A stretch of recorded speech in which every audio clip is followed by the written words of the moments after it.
عقیدہ ختم نبوت قرآن کی روشنی میں۔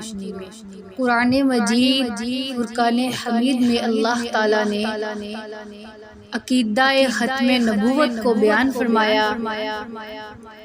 سورۃ ال عمران آیات نمبر 81 ترجمہ۔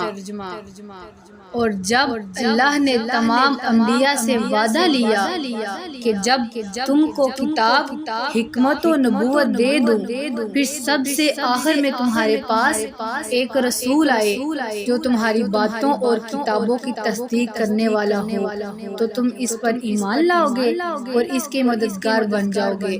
اللہ نے فرمایا، کیا تم اقرار کرتے ہو اور اس پر میرا ذمہ لیتے ہو؟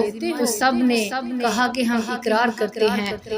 اللہ تعالیٰ نے فرمایا، اب گواہ رہو اور خود میں بھی تمہارے ساتھ گواہوں میں۔